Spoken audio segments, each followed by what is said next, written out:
short introduction today because we spend a long time talking about the Royals and mostly Adalberto Mondesi.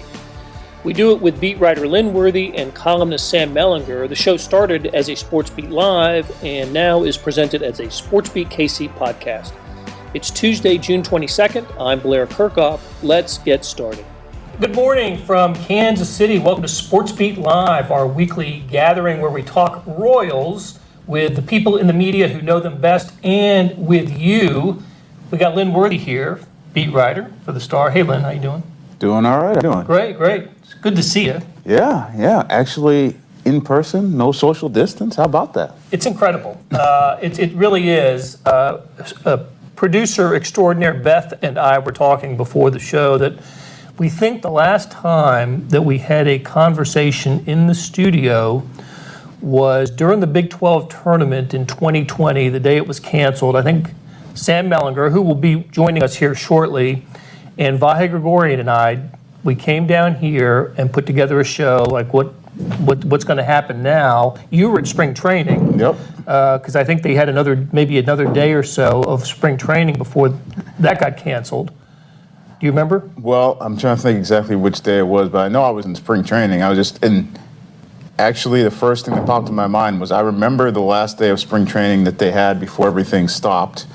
And I remember there was a game that was scheduled to be played, the spring training game. I think it was against the Mariners, and we were waiting to see what was going to happen.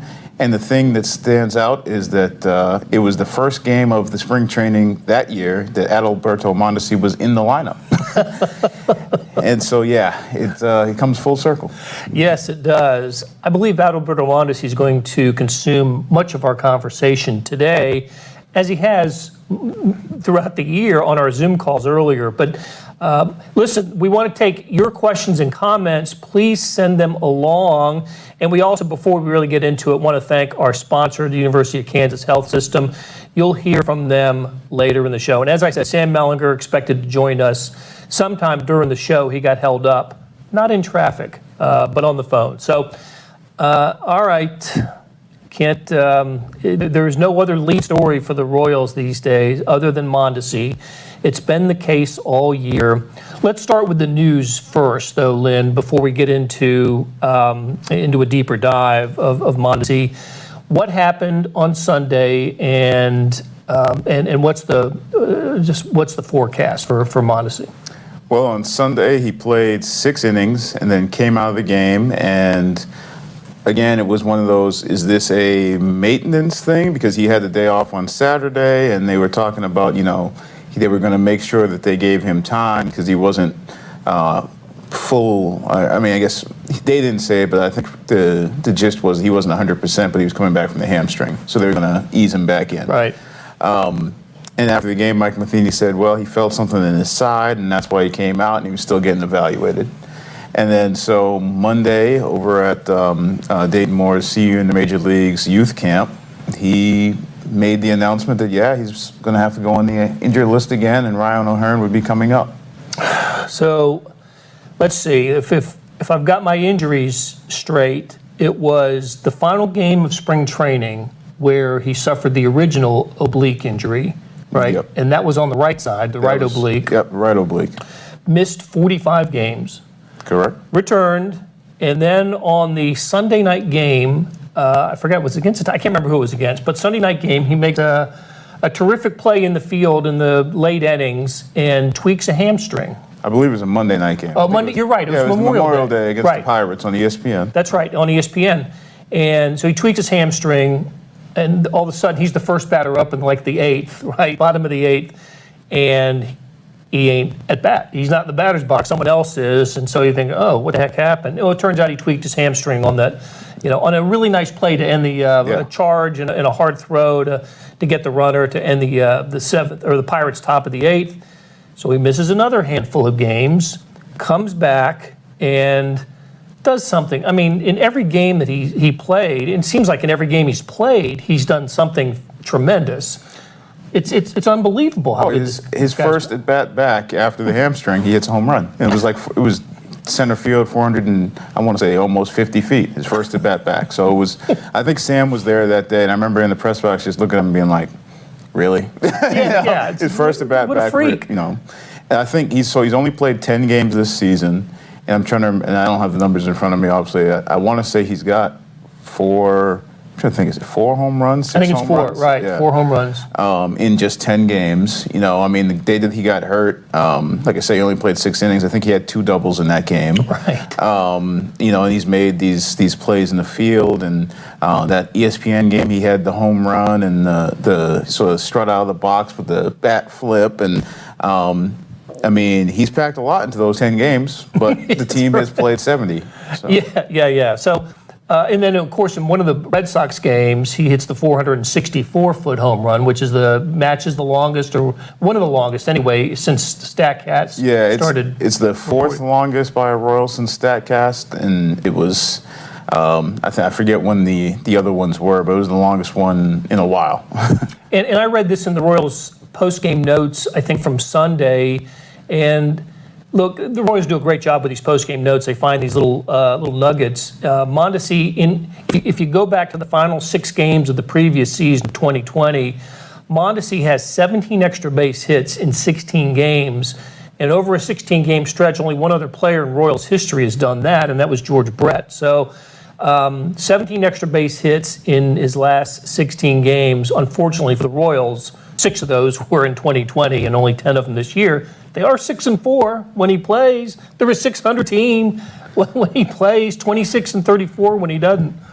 Yeah, it's. I think I don't want to put words in anybody's mouth. I think for fans, it's frustrating, and I would say for the Royals, it's frustrating too. And then even just Dayton talking about the other day, he was talking about just how bad they feel for him because obviously this takes a toll on him being in and out of the lineup, always having these injuries, always having people questioning what's going on with him and why it's always him who's hurt and who's in and out. And obviously everybody recognizes the potential. We just talked about the numbers and anecdotally just the way, whether it's the bat flips or the home runs or just the tape measure shots. There's a lot there and everybody sees that, but he just can't stay healthy for whatever reason. No, and a couple things. None of these injuries, at least the ones this year, are surgery requiring type of injuries. He didn't break a bone. He didn't, they're soft tissue type, oblique, hamstring. We can get it maybe when Sam gets here, get into the column that Sam wrote about this. But the other thing I wanted to ask you about specifically is when Mondesi's out of the lineup, the ripple effect in the Royals lineup because of that, positions change. The batting order certainly is affected by it. It impacts the Royals in a pretty big way. Yeah, just the other day, he was, you talk about your shortstop who was also batting, I believe, cleanup the other day. And, a legitimate cleanup hitter. A guy who hits those home runs, a guy who is a switch hitter, a guy who's going to hit you for extra base hits, is going to drive in runs. And then also, of course, the speed on top of that. Leads the majors in stolen bases whenever he's healthy, it seems like. He's, and you take him out, and it probably means Nicky Lopez starts at shortstop, or sometimes they might throw Hanser Alberto in there.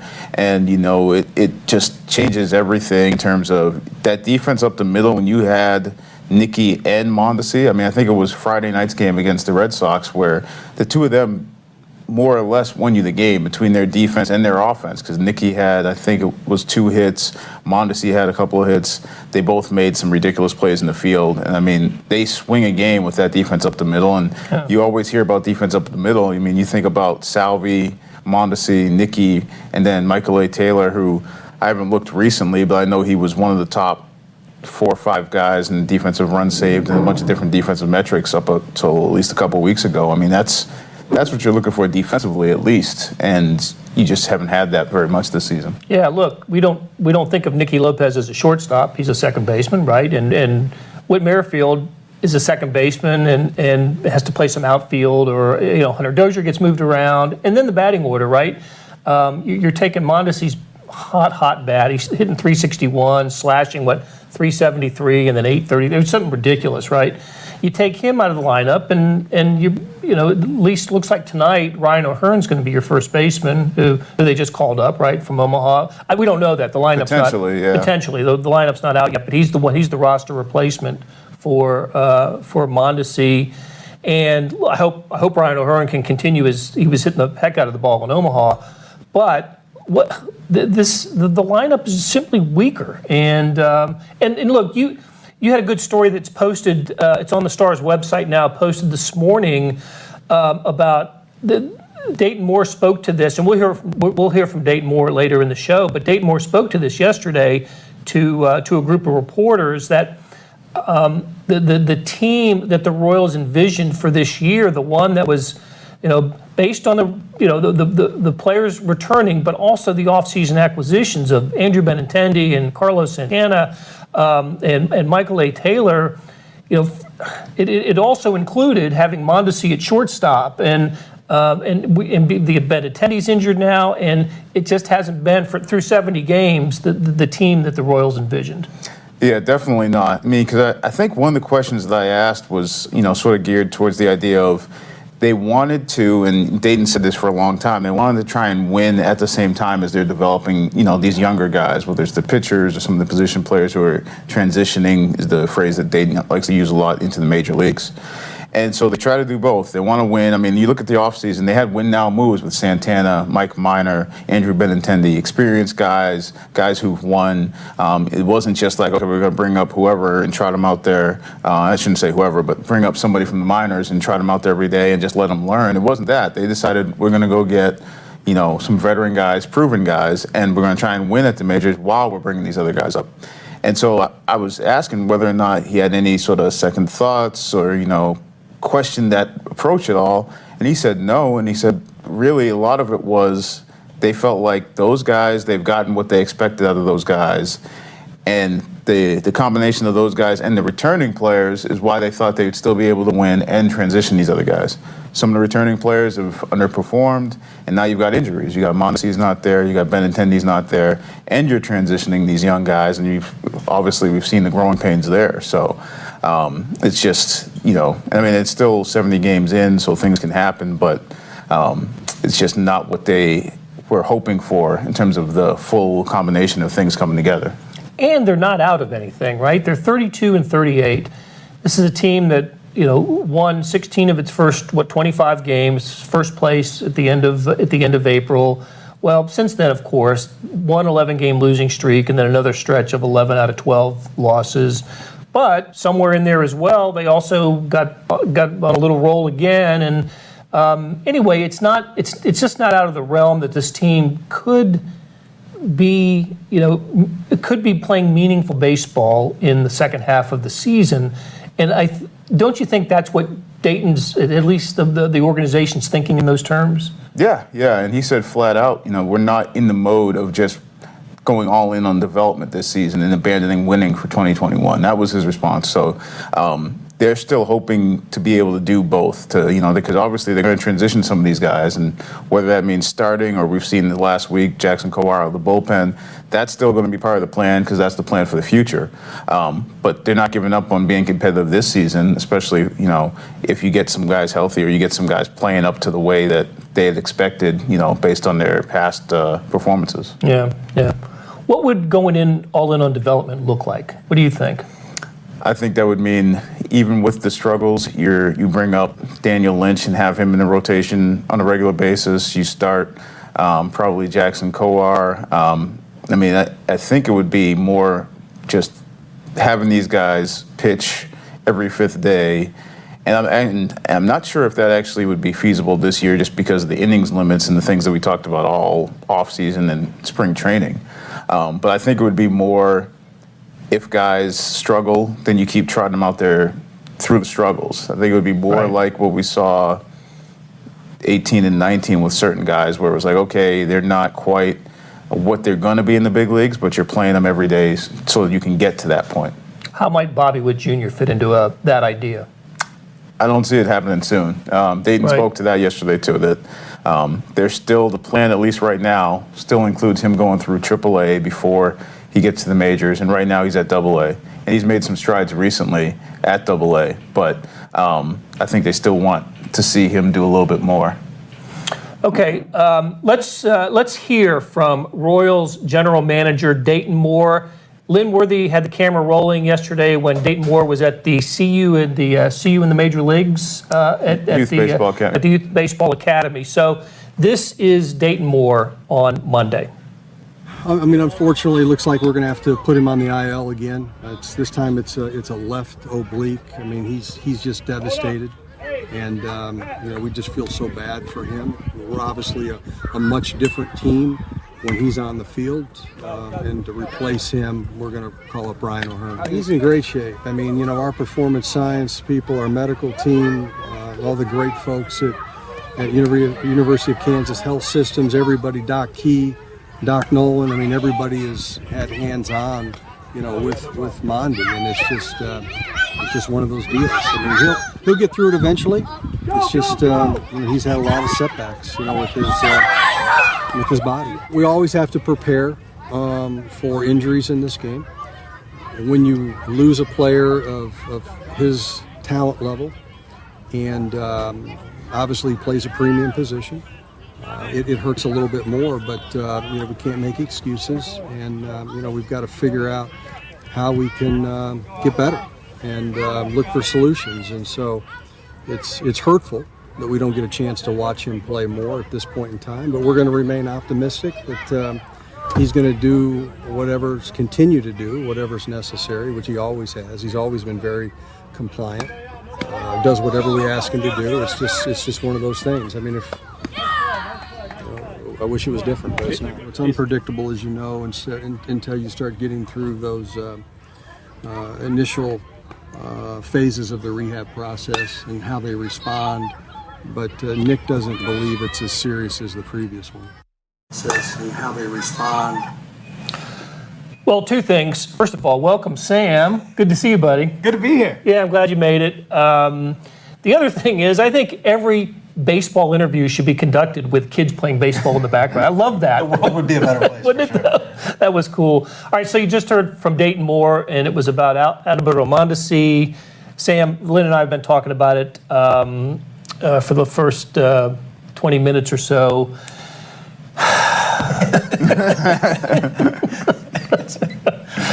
There it is. Yeah, exactly. Yeah. So we've gone over the kind of the nuts and bolts of it, and how it affects the lineup, how it affects defense. You've got a column today that's posted. I want to know from you what let's just talk a little deeper about Mondesi and his future, and whether he's a player that can be counted upon. He's not. That's the short answer. Yeah, no. They can't trust him. How could they, right? He played a full season last year, 59 out of the 60 games. But, what's the number? Is it 110 games, something like that he hasn't played more than since he was 17 years old? And he's been on the DL or IL, I think it's 6 times in 4 years. I think that's right. That sounds about right. 3 this year, so. And and this is just, you couldn't make this story up. If you said that this is what happened to arguably the most important player, on the roster, people wouldn't believe you. 10 games, he's finished 7, 3 IL stints now. And the frustrating thing, and Dayton just said in that clip about premium position, and if this is an outfielder, you can absorb that a little bit better. If this is a pitcher, you can absorb it. If it's a first baseman, you can find guys to play that position. But a shortstop, Nicky Lopez is okay. He can get you through a week, but I think he gets exposed if, the longer that goes on. Bobby Witt Jr. will be up at some point. They say he can play big league shortstop, but it's just, look, they built this team in the last couple off seasons. They've thought Salvador Perez, Bobby Witt Jr., and Mondesi, let's get them on the field together as long as possible and surround those 3 top shelf, high ceiling talents with as much, Hunter Dozier when he's right, Benintendi when he's healthy, just kind of supporting players, enough pitching, and that can be a playoff team. That's the core of a playoff team. But Salvador Perez is doing his part. He's on the best stretch of his career. Bobby Witt Jr. appears to be on his way. Yeah. I'd expect him in Omaha. You probably know more about this than I do, but I expect him to be in Omaha fairly soon. But Mondesi, they just can't. They can't trust him. They've got to figure out if this is preparation, if it's, he's not doing the maintenance. Is his body just not capable of 162 games? Does he have the worst luck of anybody in professional sports? They got to figure out an answer and tailor that. The good news, I think, is Nick Kenny is really good. They've got a good medical staff, but they've got they've got to zero in on this because it is a huge issue. Yes, I mean it's Lynn and I were saying it's been a crazy season anyway, but they're only 6 games under 500, and he's missed all but 10 games. Yeah. I think it's fair to wonder what this team would be if he were, if he'd played 65 of the 70 games. Yeah, I mean, they're 6-4. I know it's a small sample size, which is the point. But they're 6-4 in games that he's played. Now, I haven't done the math on games that he's finished. That would be somewhat less as well. But he is just a dynamic talent. And look, it's only the last 22 games, I think, is the number of last season, and then 10 of this season. I mean, that's less than a fifth of a normal season. But it appears that when he's been on the field since the beginning of last September, that we've got what the Royals have envisioned. The plate discipline is still not there. I think even this year, it's 1 walk and 11 strikeouts, I think, is the number. But all that being said, his hand-eye is ridiculous, strength is ridiculous, power ridiculous, speed. I mean, he's he is a game-changing. He's the most talented guy that they've had on the big league roster since Carlos Beltran. Like, I think that is just a fact. I think Lorenzo Cain might be second, but he is different. But the thing I've started to think about him is he can really play when he can play.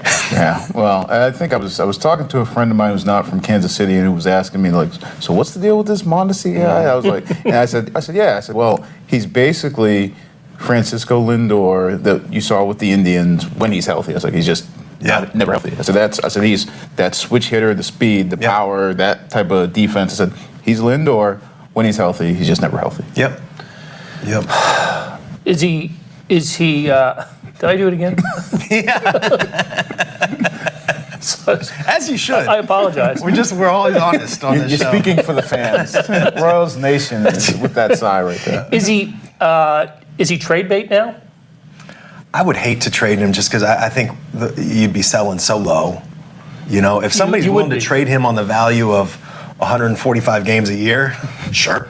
But I wouldn't do that. Think about what the Royals, was it Tim Hill? Is that all they gave up for Franchy Cordero?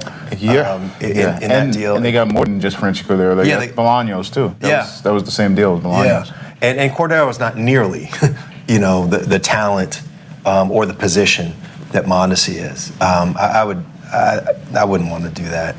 He's and I know I wrote this. I'm like whatever, but he is far too talented to walk away from or give up on, and he's far too unreliable to trust that he can be in the lineup. Like I don't know what the solution is there. Yeah, and I question sort of like you what you get in return. And I heard somebody saying this the other day, and I was like, as I heard it, I was like, that's a something to consider. Is Benintendi had more of a track record of production in the major leagues and success. Yeah, and they gave up Cordero. Clearly was a top prospect, but then it was like these minor leaguers who were low level that you weren't really sure what you were getting out of any of those guys. And this is for a guy with a track record, so you're going to get. So if you were to deal him now, you're getting below that, probably well below that for whatever you're going to get on the return. Yeah, a trade would just be basically, at this point, just complete frustration of just I don't want to deal with this headache anymore, and that's not how you get better, I don't think. All right, let's take a break. Let's hear from our sponsor, the University of Kansas Health System. The Kansas City Royals lineup is backed up by the region's strongest team in healthcare, the University of Kansas Health System. We both suit up with one goal in mind: to win. The University of Kansas Health System, official healthcare provider of the Royals. Hey, it's Blair. we have a special subscription offer for SportsBeat KC listeners, unlimited digital access to the Kansas City Star's award-winning sports coverage. Sign up now for 1 year of Sports Pass for access to all the sports news, features, and columns presented on the kansascity.com site, and it's only $30. That's a 40% savings off our regular rate. Your subscription will automatically renew after the initial term at $50 unless you tell us to cancel. Your subscription helps support the sports coverage of kansascity.com and the Kansas City Star, and that support has never been more important. Please visit kansascity.com/SportsBeatKC offer to get this special offer.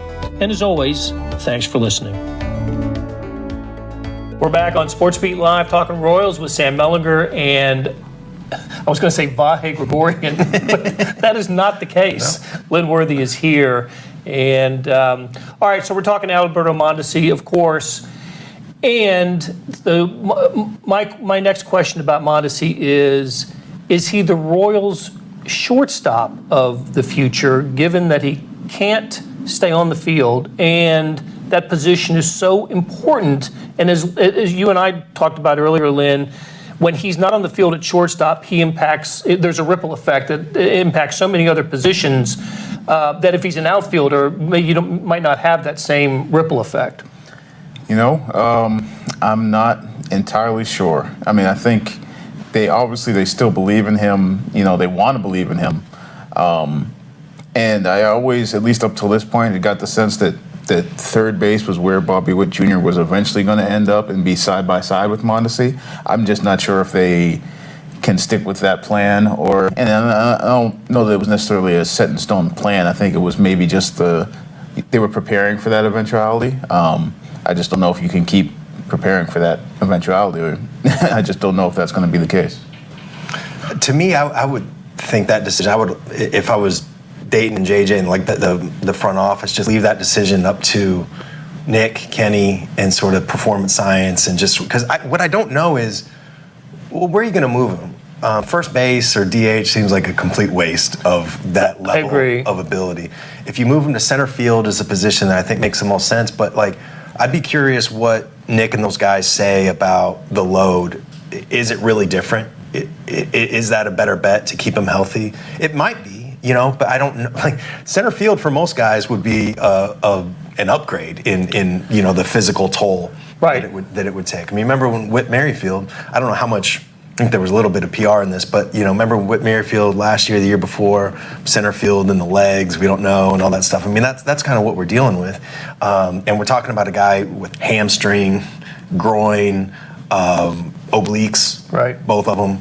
I just don't know. But if sports science said, his specific body, and there's something about the injuries that have happened, and we think, just more straight line running and less of the quick twitch, plant and go stuff would be an upgrade, then I think you'd have to do that. Especially, and Witt Jr., I think, presents him with that's a damn good safety net. If the reports are, and there's people that have seen him a lot more than us play shortstop, if they think he can really play big league shortstop, then sure. But if sports science says that, look, anything short of DH, it's not going to help him stay healthy. Mondesi's a better shortstop, according to the reports, defensively than Witt.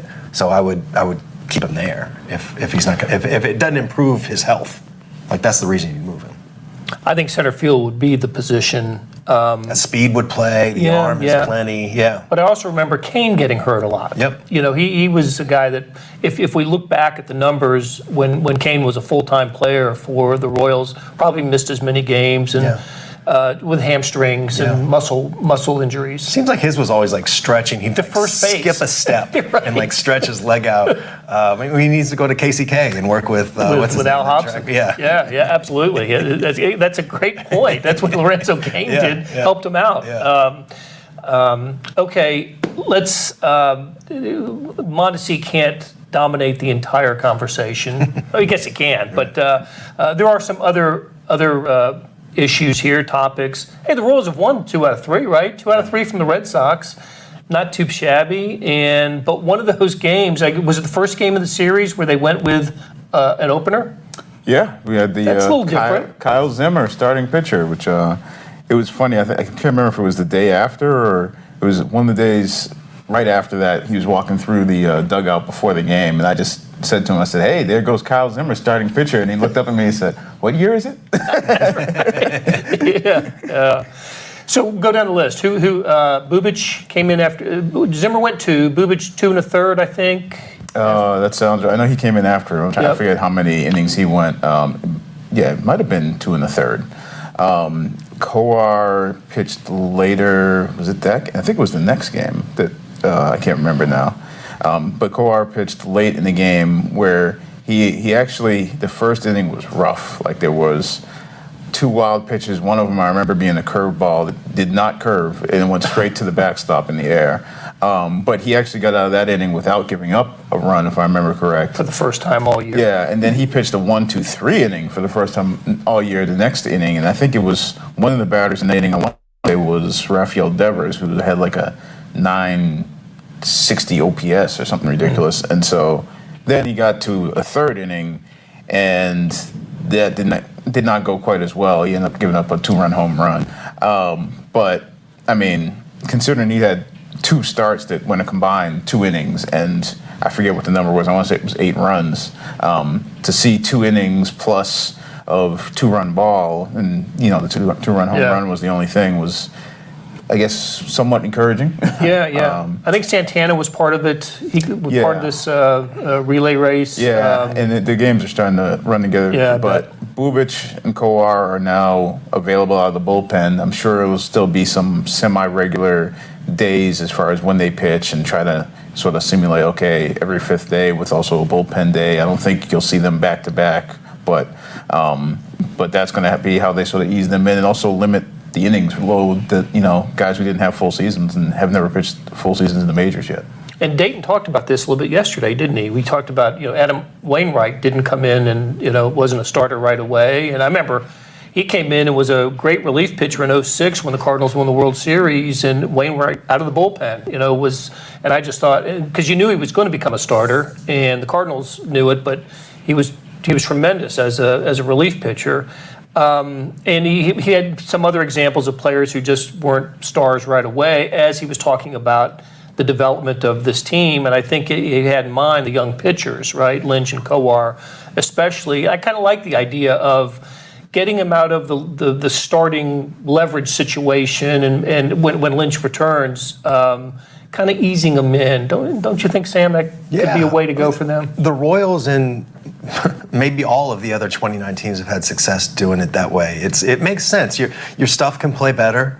Your velocity can pick up, a tick or 2, and you can max effort a little bit more and gain some confidence to get guys out. The example, Wainwright's a great one because he was in some high leverage in the playoffs, right? As a reliever.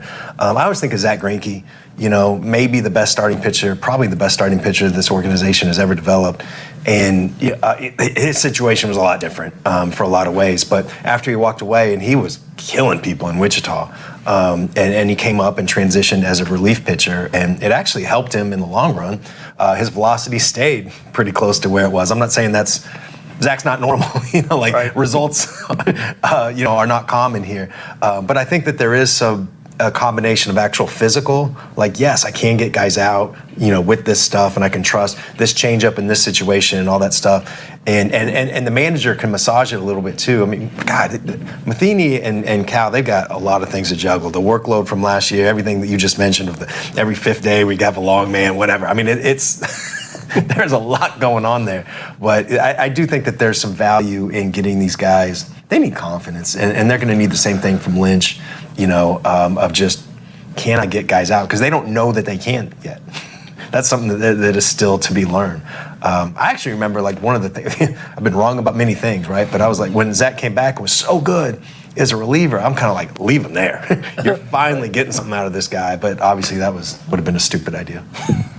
Well, one day we'll have the conversation about the best pitcher the Royals have ever developed. Yeah. Right? Greinke's a good one, but David Cohn is in that conversation.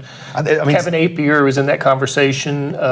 Zach will be, maybe we'll save it for that show, but Zach will be the first Hall of Famer, right? Yeah. Royals have not produced a Hall of Fame pitcher. Drafted by the Royals. Right? Cy Young winners, but not Hall of Fame pitcher. Yep. Yeah, you're right. You're right. So, but in the meantime, they've got to come up with a rotation. Yeah. And it's Brady Singer tonight against the Yankees. What's the rest of the rotation going to look like for this series? Well, Wednesday is still technically up in the air. I mean, I think, and they haven't said this, and I did ask the other day, he said they were still deciding what was going to happen on Wednesday. It is, doing just, some amateur math. Friday was the day that I talked to Danny Duffy, and he pitched his live session, and now he's not fully stretched out. That session was 40 pitches is what he told me. But if I do Friday and I say, okay, the fifth day, that lines up. That lines up for Wednesday. He's not technically active yet. He did go on the last trip when he wasn't active, so I'm assuming he's traveling with them into New York. So if they were to activate him, I don't know if he'd be able to give you 60. It'd probably be, I don't know, 60 might be pushing it because he's pitched in live situation type things, but 40 pitches so far. But maybe there's some opener, or maybe he gives you something and you have somebody ready to do the piggyback type thing. When it's not entirely clear if they're still going to do the piggyback thing with Brady, because they did a piggyback thing his last start without apparently telling him that they were doing it, because he had a shoulder thing that he was working through. And again, he's one of those guys who pitched last year, but I think he's already at 13 or 14 starts this year, which is more than he made last year in his first season in the big leagues. And so he had a shoulder thing, and they kept him to 3 innings his last start out. Talked to him the other day, and he said he was fine, but they didn't tell him he was going to be having a short outing, and so it's, again, like you said, lots of things to juggle. I mean, between the innings and who's going to have full starts, who's going to have abbreviated starts, and who's going to be the guys ready to come in, whether that's, Carlos Hernandez, Irvin Santana, Bubic, and Kolar. We know that Singer's going to start. We don't know how long he's going to pitch tonight. We're not sure. 3 innings last game. Yeah, we're not sure who's going to start tomorrow. And then we know Keller's going to go on Thursday. And for right now, Keller and Minor are the guys that they're just going to lean on and say, we need you to get as deep into this game as you can. And sometimes that works for those guys, but we've also seen times with Keller where that hasn't necessarily, he's been better lately as far as that, but that could get dicey depending on the day too. Yep. Third time through the lineup's been tough for Keller recently. Yeah. It's so I always kind of think of him. Maybe he's miscast. I don't know. Yeah. We'll see. But that third time through the lineup's been tough. And it seems like that's a thing that's been amplified lately. Like his first year or two, it seemed like he was able to go 6-7. Not every game.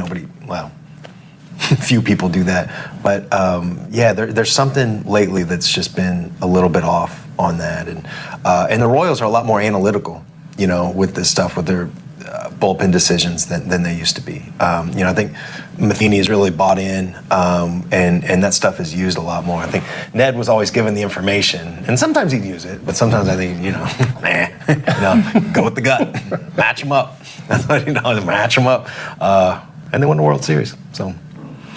All right, they're hitting better with runners in scoring position, at least against the Red Sox, or they're scoring. Well, I was going to say they actually hit with runners.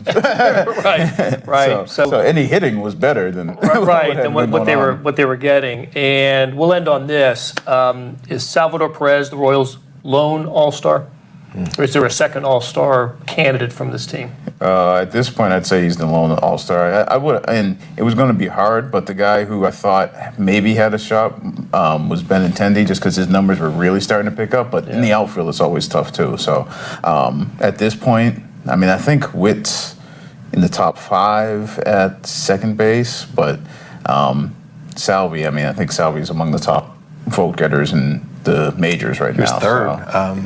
Overall? At least the last update I saw, yeah. And a couple years ago, he was the top vote getter. Yeah, it was like Acuna and somebody else that was above him, that was it. He is, again, we talk a lot about Salvi and what's down the road for him, but he's found a new, he's a different hitter. He really is. He just is. I still think he hasn't been great with runners in scoring position, but nobody has really. Yeah. But his numbers 18 home runs, not at the midway point. He's on pace for about 40. It's bonkers. Yeah, at one point they were, and I'm not sure, this is dated, at one point I think they were saying he was on pace for like 42, which would, only be behind Soler's 48 from, was it 48 or 49? 48. 49, from a couple years ago, as far as the most in the single season franchise history. And this is from a guy who's, a catcher every day. And that's the other thing, is, I wrote about this a couple weeks back, but he still played every game so far. Every single game. Either between catcher and DH. Yeah. And he says he wants to play all 160. And, we'll see as far as injuries. Catcher's so hard to predict that he's going to be, whether it's a foul ball off the mask or something like that. But he's been in the lineup every day, and they've needed him in the lineup every day. He's had some late season fades in the past when he's, sort of played a little bit too much. But this is, I don't know if the numbers would back me up on this, but I would imagine that this is the most he's DH'd, through 70 games. Yeah. So maybe that's a way to keep him fresh. But he's also, normal rules don't necessarily apply to that guy. You know what I mean? He is different, because guys don't have their best seasons at, is he 31, 32? He's 31. 31. I think in May, I want to say his birthday's in May. I want to say he turned 31 in May. And this is his 11th. I think it's his 11th season. Yeah. But if you're looking at, we're talking about like fractions here, but Salvi's never going to be, Kevin Youkilis, right? But his pitches per plate appearance have increased every year since, I think, either 2014 or 2015. I don't know if his walks have necessarily, but he's at least being a little bit more patient. I think that's been a key to his success the last couple seasons. One thing when you consider a Hall of Fame candidate, you consider the position, right? He's not going to have overall numbers that equal to some of the best hitters in the game, but among catchers, he's going to be terrific. Yeah. And I looked at this just recently. I was looking at Joe Mauer's career numbers, and Salvi's already, I think, caught as many games as Mauer. Mauer moved injuries; he moved him to first base, and Minnesotans think that Mauer should be a Hall of Famer and make the case for that. And Salvi's on a path to pass Joe Mauer's numbers. So. That's going to be a hell of an interesting debate, is Joe Mauer's Hall of Fame, because is he a catcher, is he a first baseman, is he a DH? He won two batting titles, right? He did. I don't know. That's going to be a really interesting debate. And Salvi's got the Gold Gloves. Silver Sluggers. You got five. And Mauer was a great defensive catcher as well when he was catching. So, okay, we'll end it there. Great to have Sam Mellinger and Lynn Worthy in studio. In studio. How about that? That's fantastic. And Beth, of course, is our producer, who does a fantastic job. Thanks to the University of Kansas Health System sponsoring this show, and we will talk to you again next Tuesday. Thanks a lot.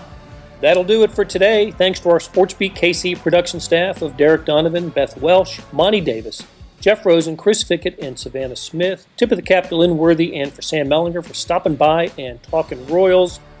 Links to their stories can be found in the show notes and on kansascity.com. Hey, we have another deal for you. You can subscribe to Sports Pass for 99 cents a month. That's right, 99 pennies a month. Sports Pass is the online version of the Star Sports section. You get all the stories that appear in the print editions of the Star, plus additional stories that appear only on the website, and they always appear first on kansascity.com. After 3 months, it auto-renews at $5.99 a month unless you cancel. And it's a great time to subscribe. Read about what's going on with the Chiefs, the Royals, the colleges, our soccer teams, and more. How do you get it? Go to kansascity.com/sportspass2020. That's kansascity.com/sportspass2020. You want more than just sports coverage? Check out the entire Kansas City Star product. Sports news, features, commentary, and analysis, the whole thing. You get all the stories written by my talented colleagues, plus additional national news, sports, and business coverage with the e-edition. The details for all of these deals can be found at account.kansascity.com/subscribe. And I know that's a lot of dots and dashes. If you have any trouble hunting down any of the offers, send me an email, bkerkhoff@kcstar.com, and I'll get you to the right place. So whether it's the Sports Pass or the full subscription, you're getting and supporting the best sports and news coverage in Kansas City and helping us produce programs like SportsBeat KC. Thanks for listening, and we'll be back on Wednesday with another episode.